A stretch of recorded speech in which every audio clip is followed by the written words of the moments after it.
The Benjamin Dixon Show is only possible with listener support. Go to www.thebenjamindixonshow.com to register for our blog and join the Progressive Army. This is episode 610. It is a little longer and a little more dense than a normal episode. So in order for me to, I feel like the best way to organize this would be for me to give you a brief introduction to each section. Section 1, criticizing the criticisms of the Singapore summit. Episode 591. You may need to reference that episode to get the full grasp of my position on this topic that I'm discussing today.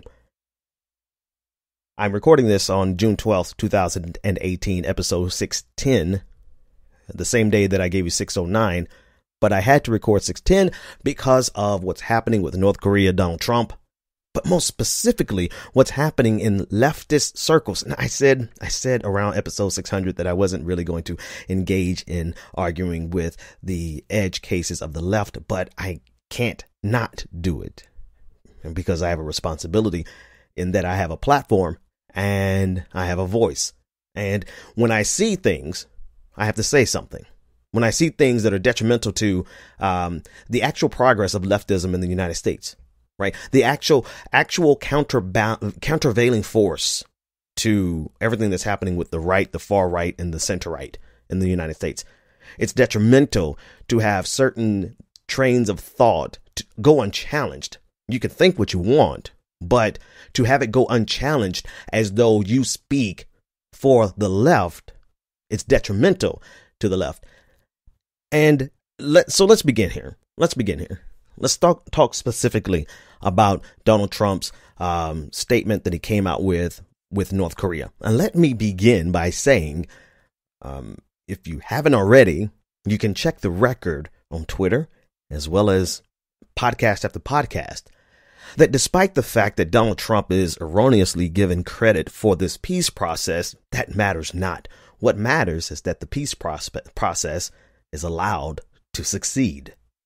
That I am very much on the side of President moon-jae-in and the Candlelight Revolution that actually led him and lifted him into power by ousting the right-wing government in South Korea, bringing in a far more liberal government that was willing to drop the barrier of animosity and begin talking with the North for the purposes of peace. It's well documented that in every way I'm on this side of the equation. But never mind that.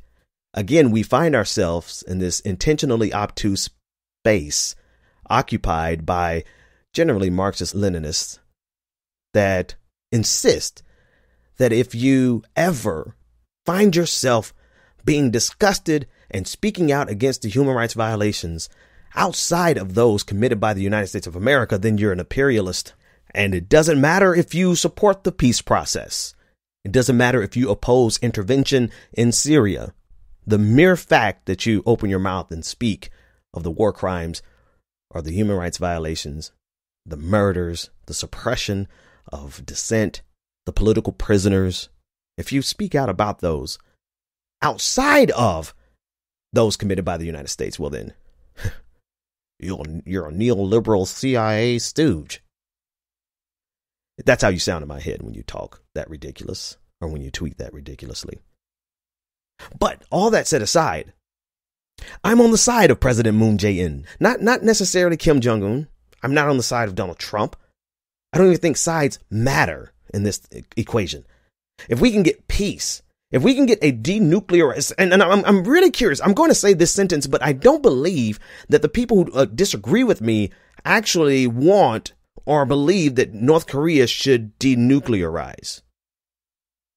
But if we could get the denuclearization of North Korea, I don't care if they give Donald Trump, hell, give him the Nobel Peace Prize for all I care. President Moon is okay with it because he's wise enough to understand how to play to Donald Trump's narcissism. He knows that you have to play to Donald Trump's ego to get what you want. So if President Moon is that intelligent and that wise, then far be it from me to care. Who gets the credit for this? It doesn't matter. It doesn't matter. All that matters is that we have a new opportunity to seize upon for peace. And that's what I got into this for. I'm not sure about you. That being said, it's entirely reasonable for every single one of us to criticize MSNBC and any establishment that is actually using this as an opportunity to, I don't know, just play tribalism, right? To play team sports, or to uplift, the symbolism. It doesn't, who cares if the American flag is flown next to the North Korean flag? Those things are irrelevant for the hopes of peace. I do care in terms of American hypocrisy internally in our domestic politics about the clear and blatant hypocrisy of the right willing to embrace this toilet paper thin agreement that Donald Trump has gotten from North Korea, while they simultaneously attack and undermine and set us back with the Joint Comprehensive Plan of Action with Iran. I care about that because that is a substantive thing that they are doing. That is a real tangible thing that they're doing to undermine peace. And it's important not for the sake of tribalism and the sake of partisan politics, just to point out the hypocrisy. It's important to point it out because we need the Iranian nuclear deal to avoid another unnecessary conflict. It's more important to have it for the sake of containing the United States of America, which is exactly why the right is willing to burn that agreement, because it's more important for them, the neoconservatives, to be able to expand American empire into another nation, despite our track record. So all these things, that all of the takes are really ridiculous today from those of, I don't think this deal, it was not even a deal yet. And yet there's so many triumphant overtures from people on the left about this deal. And I'm like, I will defer to President Moon because he's the one that brought us this far. But we've been here before, many a times with North Korea. So it's a possibility that President Chairman Yoon is going to take this paper and wipe his ass with it. Now, that's the criticism of the MSNBC crowd, as well as the Fox News crowd, which is the unfortunate overabundance of our population. That's the extent of their analysis. And I think both sides of the analysis are crap. I think both of them are garbage. MSNBC is ridiculous in their fear-mongering and pandering about symbolism that we mocked Fox News for during the Iraq War. Fox News is triumphing this as the greatest day in the history of peace. And I'm like, really? We're not anywhere remotely close to getting to a peace or a denuclearized North Korea. And I just had to throw those in there because that's not what this episode is even about. I had to throw those in there because they are as abundant as there are tweets on Twitter. Section 2, the Marxist-Leninist critique of any of us who criticize the human rights violations of nations like North Korea and Syria. This episode is about the contradictions on the left and the cognitive dissonance that they want to avoid in order, a particular subset of the left, generally the Marxist-Leninist crowd. But they try to avoid a certain level of cognitive dissonance because it shows the internal contradictions of some of the things that they espouse. And they're willing to do that at the expense of real human beings. And that, to me, is an affront to anyone who got into this, like myself. You got into this because you actually wanted people. I was going to say peace, but actually, fuck the cliche of peace. It's just some form of virtue signaling. So not the cliche of peace that is nothing more than trying to moralize. But I'm speaking about people who literally mourn when they see anyone who has to live in a violent situation, whether it is caused by American empire or whether it's caused by their dictator or whether it's called by their so-called democracy. I don't care who causes it. Benjamin Dixon, got involved in this because my heart breaks. And I am completely incapable of severing from my wellspring of empathy, severing my ability to empathize with people simply because they find themselves underneath the rule of a despotic regime that is on the opposite side of American imperialism. In other words, I'm incapable of not being concerned with people no matter where they are, no matter what side of the equation they find themselves in.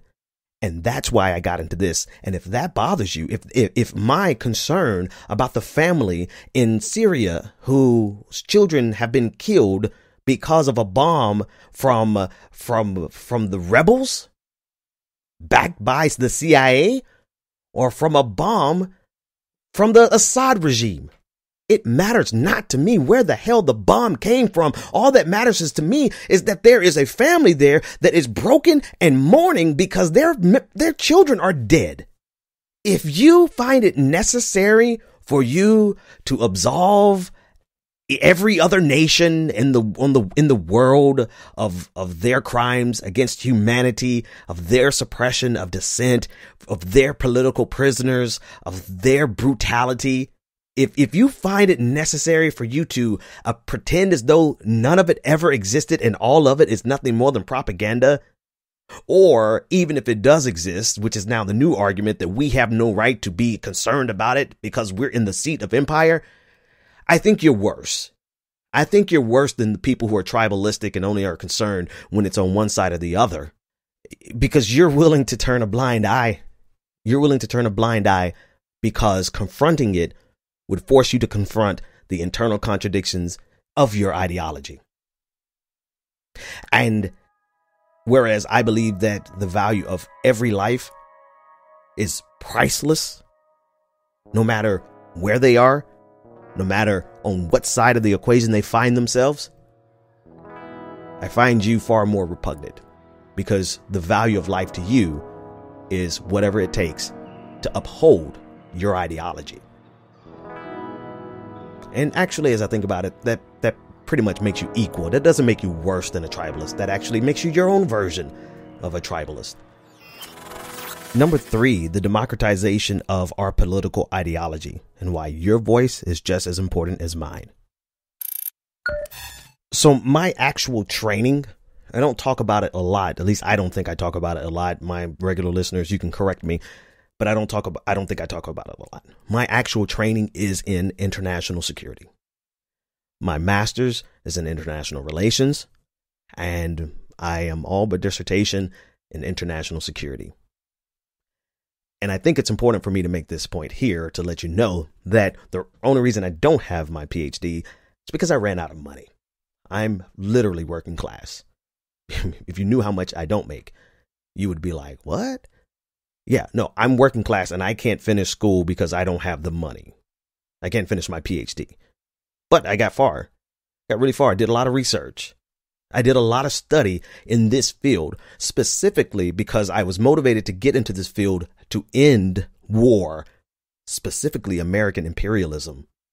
That's what I got into this for, because as I entered my master's program around the Iraq war, I understood very clearly the threat that American empire poses to the entire international stage. And so that is the reason I got into the program. Not even to understand the nuances of international relations theory and the struggle for peace and conflict, but really just to oppose American empire. One of my first papers that I wrote in my master's program was really nothing more than a rant about American empire. And I looked at it before the day I was supposed to turn it in, and I realized that it wasn't substantive. It was just moralizing about my hatred of what American empire is capable of and what it has done. And so from that point, that specific point, when I looked at my paper and said I could either just rant about the problem or I can actually try to understand the problem so that we could try to solve the problem, I began to shift because of myself, because I wanted solutions. And how can you actually solve something that you don't really understand? So all this is important. I'm telling you this because I want you to understand that I've studied this Far more than probably 90% of the people who argue with me about it. Matter of fact, the funniest thing is I probably shouldn't even be arguing with you all. I probably should be arguing with people who at conferences about this kind of stuff, because that's what my training lends towards. But I, again, can't finish my PhD. So I'm in this world. And it's not to be elitist. It's just to say that, poor people have a hard time getting into actual spaces where we can affect policy.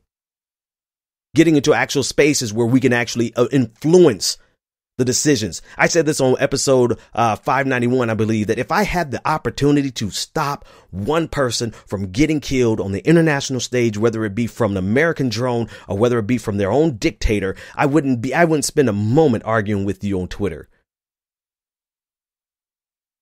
But alas, most of us are relegated to arguing about this not from a perspective of what America is going to do, but from the perspective of what we believe. That's all we have. That's all our poor asses have. That's all I've got.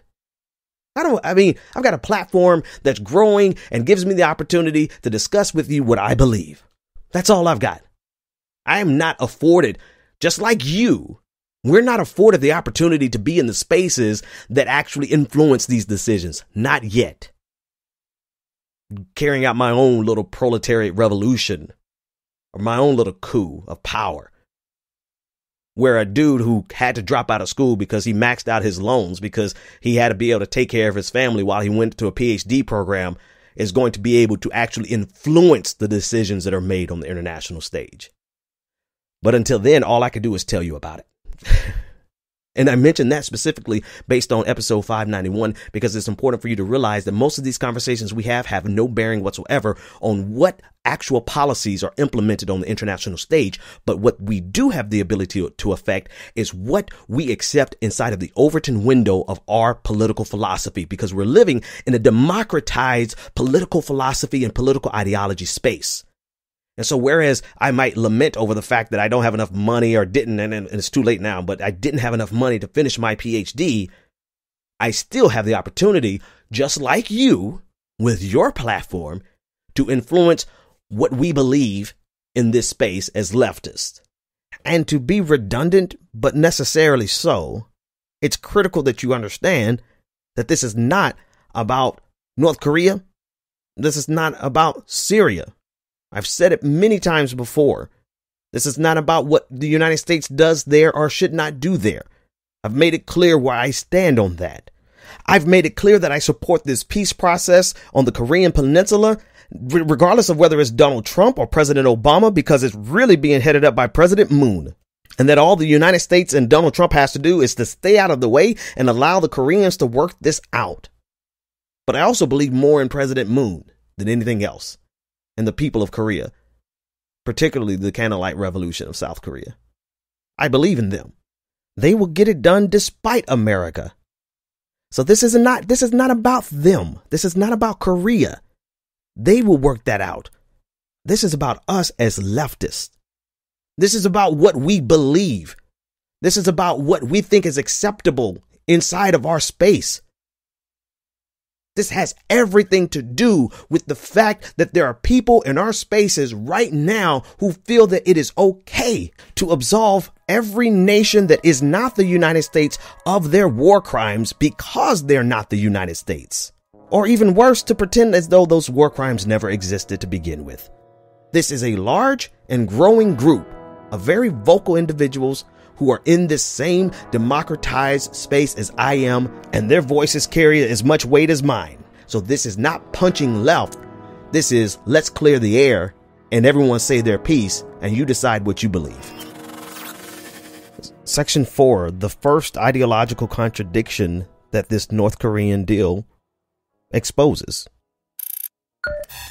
But I want to take a minute to point out what I believe are some contradictions, particularly as it pertains to North Korea and Iran, more so those two states than Syria, because the conversation, and I'm treating now the United States as a single regime. I'm not looking at it as Democratic Republican administrations. We have to look at it as one single regime. Or let's call them the ruling class. And the ruling class across the globe, the globalist, if you would, who have the ability to alienate nations like Iran and North Korea, and subsequently have the ability to bring them out of the cold into the international community, much like Nixon did with China, just like President Obama tried to do with Iran, with the Iranian nuclear deal, and with Cuba. I generally support all of those moves, because to me, they present an opportunity for us not to have conflict with those nations later. But there's something underlying that I think goes unspoken. And I think North Korea demonstrates the perfect opportunity. There's this really creepy video that the United States played before the summit that I think summarizes it best. I'm going to chop it up and let you hear snippets of it, but you should watch it all when you get a chance. Of those alive today, only a small number will leave a lasting impact. And only the very few will make decisions or take actions that renew their homeland and change the course of history. There have been times of relative peace and times of great tension. While this cycle repeats, the light of prosperity and innovation has burned bright for most of the world.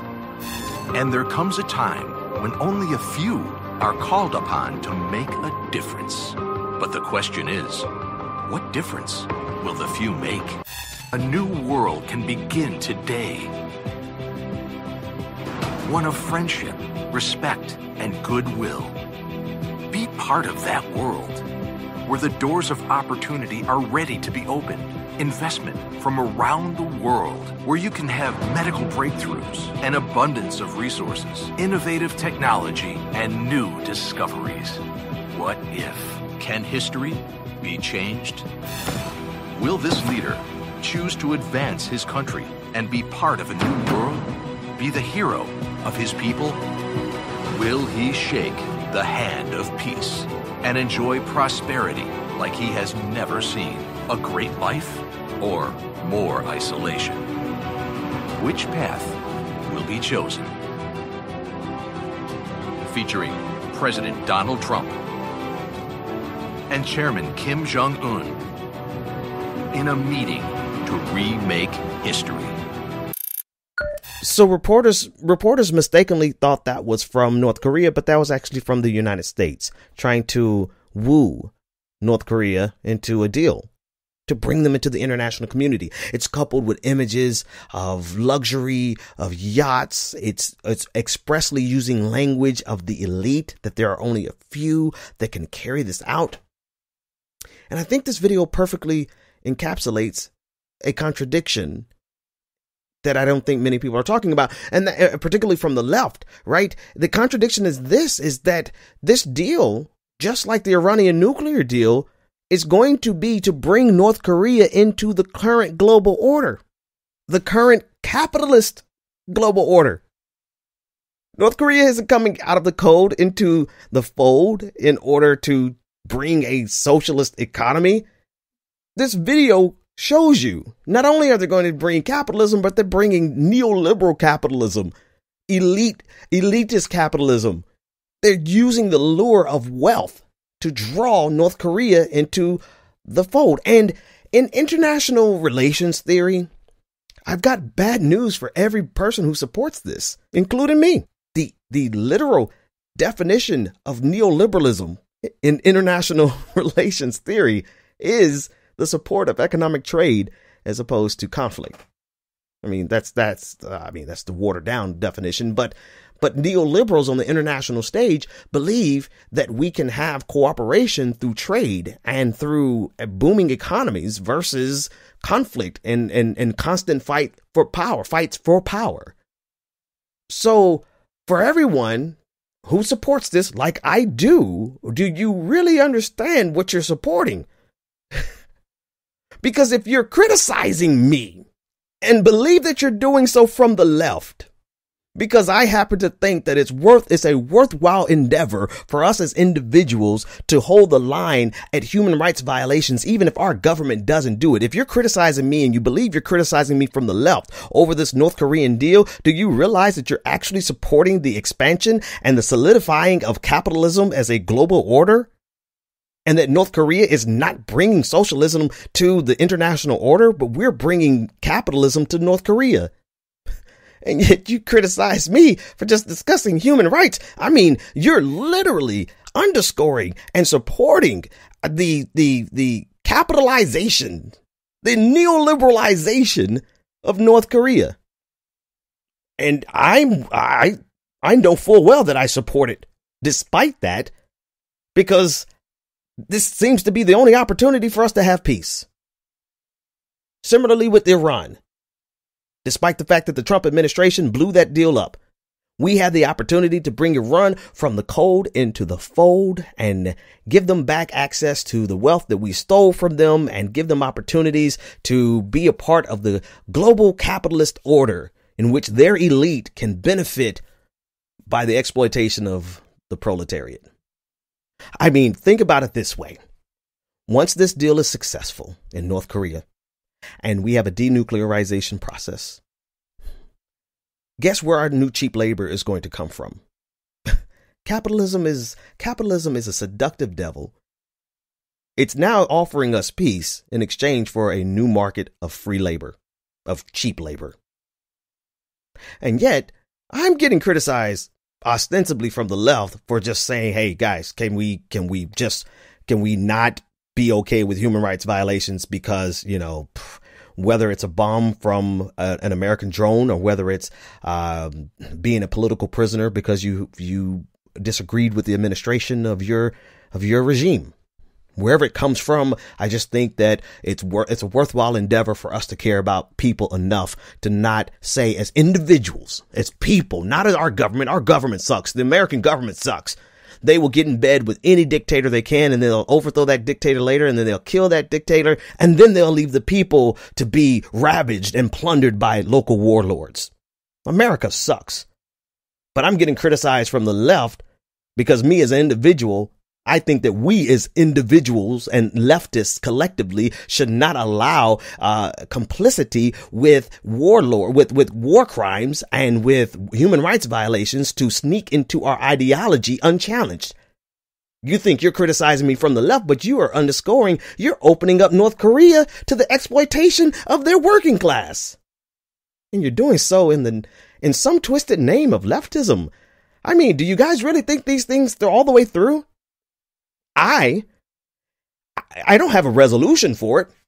I just know that right now the way forward to peace is if that propaganda video actually sits well with Kim-jong-un and Donald Trump doesn't mess up all of President Moon's work. That maybe we could stop America from committing another regime change and destabilizing another nation. Maybe we can avert nuclear disaster. And that the cost of that peace may be the spread of capitalism to a socialist state. But have you, who believe that you are leftier than me, have you even thought that through? That you're opening up this state to the enrichment of the elite and the plunder of the poor? Or have you considered that tension may very well be our only reasonable path to peace in this current global order that has the ability, I'll talk about this more in a second, but quite literally has the ability and the willingness to destroy the entire world in the name of capitalism. The stakes are much higher. It's much more complex than just saying, let's just do away with American imperialism. Meanwhile, you're opening up North Korea. Never mind, I'm not going to repeat it again. Section 5, the second contradiction that the potential deal with North Korea exposes for the left. So, I mean, that's just one contradiction. The contradiction in terms of leftists who believe that they are championing leftism with this deal with North Korea, and completely unaware of the reality that you're spreading capitalism with this deal with North Korea, which, is, in exchange to avert nuclear war. I mean, okay, yeah, not a bad deal. But you're not going to say that, right?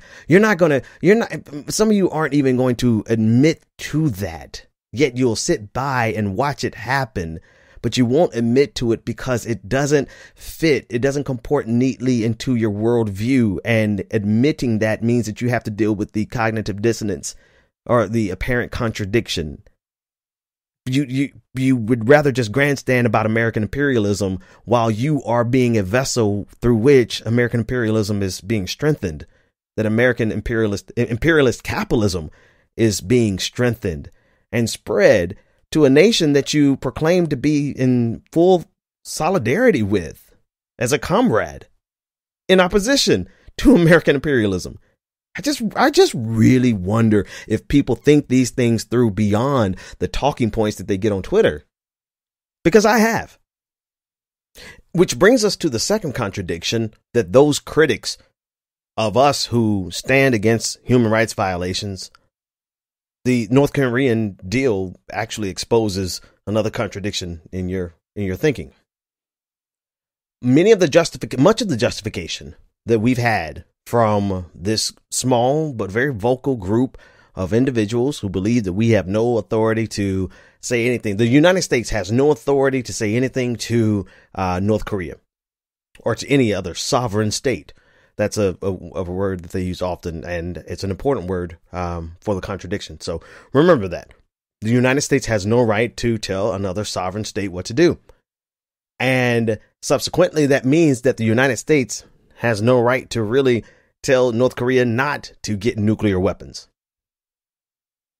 This is a contradiction, but this is not the contradiction that I want to point out. But a contradiction simply is here. Like, if you are a proponent for peace, then you should be against nuclear proliferation. I think that's a pretty easy one, but that's not the main one I'm talking about. That one's for free. I'm not charging you for that one.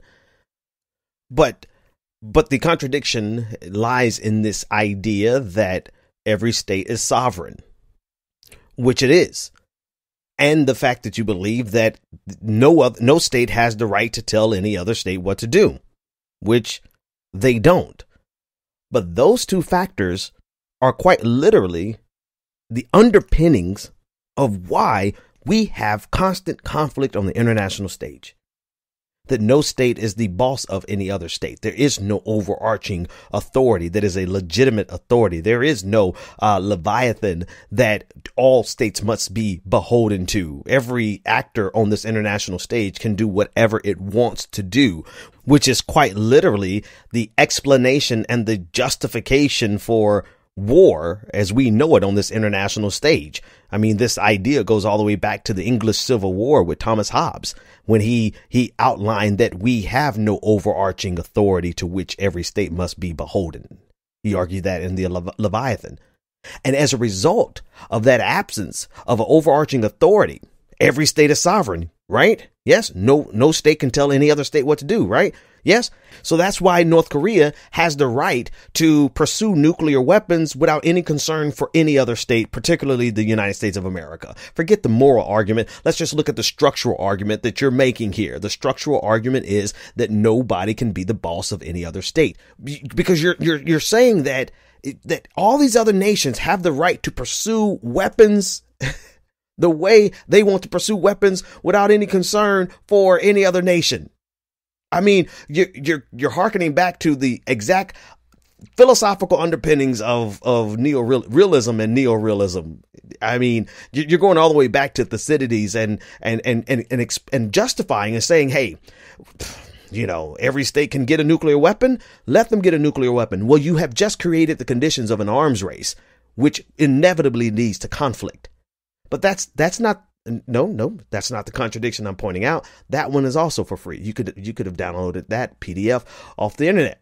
But if you want to understand why that should matter to you and why arguing the philosophical underpinnings for realism should matter to you, It's because there's another realist that employs that same logic that you hate. And his name is Henry Kissinger. This is literally his logic. I would, just to add insult to injury, is the fact that his logic is also that we should be willing to deal with any dictator, regardless of their human rights violations. Their human rights violations are irrelevant. We should be willing to work with them. I mean, I mentioned that on a previous episode, so that's not the contradiction that I'm trying to point out today, but I just want you to understand, to understand the logic that you're arguing, the reasoning, the line of thought that you're arguing here. Here's the second contradiction that I think is very, very critical for us to understand, is that if you are arguing from a leftist perspective that every single nation is sovereign and doesn't have to answer to any other nation, and then two, every nation has the right to pursue nuclear weapons because it's just their sovereign right to do so, then you have literally recreated the explanation and the justification for everything that the United States of America has done in this post-World War II era. Everything from the Cold War to the CIA operatives. You're recreating the conditions with your arguments to literally are making the case of why the United States is what it is. Because who's going to tell the United States what to do? Who is going to tell the United States that it cannot pursue nuclear weapons? Who's going to tell the United States that it should not pursue power to the extent that it should be free and sovereign and without any concern or regard to any other nation? Because that's what you just argued for North Korea. And I think I'm pretty sure that your justification is going to be because America is bad and America's the biggest empire right now. So we should make that justification for North Korea to get their nuclear weapons, but simultaneously the United States should unilaterally disarm. Come on, folks. The logical inconsistencies should make your brain like really melt. But I think that's why you avoid even addressing some of these really obvious, like this. What I'm doing right now, I can even present as a scholarly journal article because it should be obvious. But I think some people haven't even had this conversation yet, because it's far easier to just simply end your analysis at anti-American imperialism, because then you have no responsibility to actually go any further to figure out what that actually means. You have nowhere. It's easier for you to argue that North Korea has the autonomy and the sovereignty to do what it wants to with its nuclear weapons, but then simultaneously say that the United States should unilaterally disarm in the midst of the international order that you have prescribed as anarchical. And I don't mean anarchy in the sense of anarchist. I mean anarchical in the Hobbesian sense, in the Leviathan or the absence of a Leviathan. There's nobody at the top to keep all of the bad boys in check. And now you're demanding that the United States unilaterally disarm in this environment, but give North Korea the right to get a nuclear weapon. I mean, not only are you creating the perfect conditions, which obviously you want to bring down the American empire, but you are recreating the justification of why America has done everything that it's done in the post-World War II era. Does anybody else see this besides me? Section 6. So you want to end the American empire. Maybe we should go over some cliff notes of power transition theory. Now, all of that context, all that backdrop for you to understand where I come from in terms of my international politics, my geopolitical politics. I'm as far left, or at least I was as far left as anyone else who wanted to tear down American empire. But as I began to understand and study the problem, I realized it is insufficient for us to be anti-American imperialism. It is. Every single state on the international stage is after one thing and one thing only: power, be it relative power or absolute power. There are no benevolent actors on the international stage who are able to carry out their benevolence without power. So even those regimes that have great intentions find themselves unable to implement those intentions without their own power. Throughout world history, that generally meant military might. Recently, it is manifesting more in economic power. There are no revolutions that don't eventually turn into the oppressor because they have to maintain their own power, from which now a new revolution must be born. These are very simple concepts, but they are quite literally at the core of the problem.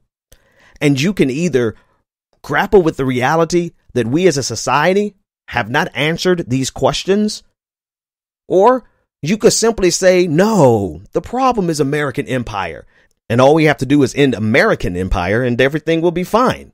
Never mind the fact that that quite literally means today a cataclysmic conflict. Literally, right? This American regime is not going down without a fight. I mean, if you actually study the problem, right, in terms of actual research in academia, you will understand that out of the top 4 national security issues for the United States, above democracy, above anything else. And I mean, literally democracy, I believe, is number 2 or number 3. The number one national security concern for the current U.S. regime is capitalism. They like to call it free markets in our course, but the bottom line is capitalism. That lets you know if there's nothing else the United States is willing to go into an all-out war for, it's capitalism. So as people so casually say that all we have to do is bring American empire to an end, I see that statement as ridiculous as religious people who say all we need for world peace is for Jesus to come back. Both of which happen to require a cataclysmic war that's going to cost the lives of tens of hundreds of millions, if not billions of people. And this is not hyperbole. This is embedded in American doctrine. When it comes down to protecting capitalism, America has demonstrated that it is willing to go to the brink of nuclear war. And I wonder if those people who believe that the solution to all of our problems is simply to end American empire, I wonder if they've calculated the reality that there is no change in this empire that is not going to cost the lives of probably hundreds of millions of people. And if you're waiting on that before you effectively try to change the material conditions of the people around you, how are you any better than all these people who are waiting on Jesus to come back? And I say that as a Christian, come on, we've got work to do now. We don't have time to be waiting on a revolution that probably is going to cost more lives. And so if you're a person like me who got into this for the peaceful existence of individuals, their families, their children, no matter where they find themselves, whether they're inside of the seat of American empire or are they on the opposing side of American empire, whether they are being terrorized by American empire or whether they're being terrorized by their own despot. If you got into this for humans, then you see the problem of either waiting for the end of American empire before you effectively get something happening and your only focus is to end American empire. Or if you happen to get your revolution going, at what cost? And then if your revolution happens to win, then how do you not become the very monster? No, literally, how do you not become the very monster that you oppose when in order for your revolution to be sustained, it will require the use of force? And now couple that reality with this growing group of leftists, particularly Marxist-Leninists. I want to be specific because I don't want you to think I'm just being categorical or hyperbolic. But when you couple those realities, those grim realities about our current existence and where we find ourselves in world history, living in the seat of an empire that has the ability to destroy the world if someone threatens their regime. Couple that grim reality with this growing group of people who are not only willing to ignore human rights violations, but they're willing to pretend like they didn't happen just so long as they are not committed by the United States. And the reason I juxtapose those two is because these people strike me as the type of people who will be just as brutal once they get a chance to be in power as the United States is. Because if you could turn a blind eye now, you sure as hell can turn a blind eye then. So these are some of the things that I believe are intentionally ignored, because if you confront it, then you have to deal with the reality that your perfect politics aren't really that perfect. That your grand theory, your grand solution isn't really a solution that doesn't cost the lives of hundreds of millions of people. And that the context of your solution is not up to date with the reality of what it takes to transition power and the cost of that transition. You can look this up. The theorist's name is Organsky, A.K. Organsky, Power Transition Theory, I believe published 1958. But there is a price to those transitions that you conclude are the transitions that you conclude is the solution to the problem. And so it relegates your solution to being nothing more than a chimera. A desired outcome that is pretty much impossible. Or in the context of what I'm arguing, the cost of that transition is certainly undesirable. So are we stuck with American empire? That's not what I'm arguing. I'm arguing that because of the nature of our international system, we're stuck with empires, as evidenced throughout world history. And those empires have all generally lent themselves to be extremely brutal and oppressive of the working classes throughout history. And so this is why, for me, it is insufficient to be just anti-American imperialism, rather, because you don't go any further than where we've been in world history. You don't challenge us to find out how do we solve the problem. You're just switching who controls the power. And some of you are satisfied with just simply switching who controls the power, regardless of what that power transition costs in terms of real human lives. This is the war puzzle. This is the puzzle that theorists have been struggling with. Greater minds have been struggling with for generations. And some of you aren't concerned about this whatsoever because you're completely satisfied with just simply moving power from where it currently rests into the hands of another empire. To me, that's equivalent of switching the power structure in the United States from white supremacy to some other type of supremacy. So, Ben, do we do nothing? No. We fight American empire, but we don't fight American empire simply to give it to another empire. We fight America's human rights violations, and we don't fight it just to be okay or complicit with another nation's human rights violations. Unless you are, just come out and be proud of who you are. You're not actually anti-war. You're not actually anti-imperialist. You're actually simply anti-American imperialism. And you would probably be okay with war so long as it's waged in the name of your ideology. And you probably would be okay with power, with being a brutal regime in order to sustain your ideology. And that's not me. And so if you expect me to simply sit by as you quietly but efficiently spread that type of thinking, then you've got the wrong one, because that's not me. That's not what I believe at my core.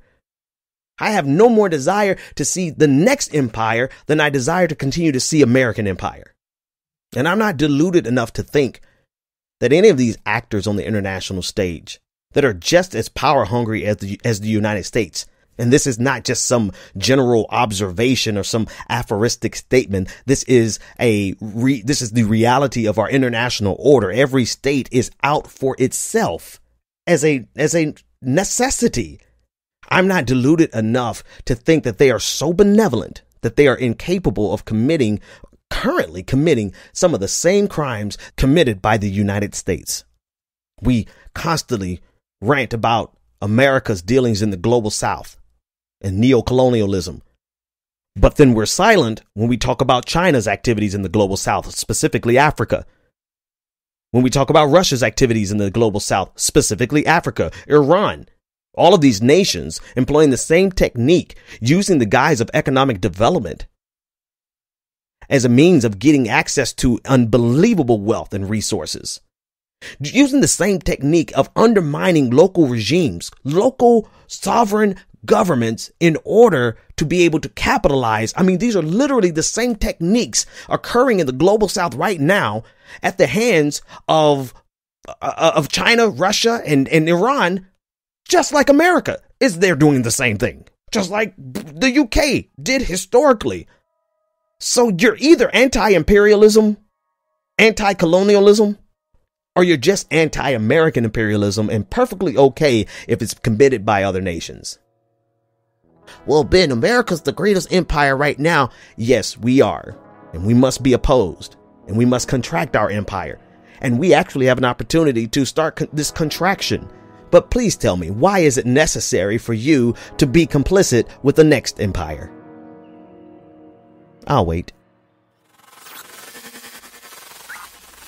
I said at the end of episode 591 that this was not the end of the conversation, but merely the beginning. I'm going to repeat that same thing.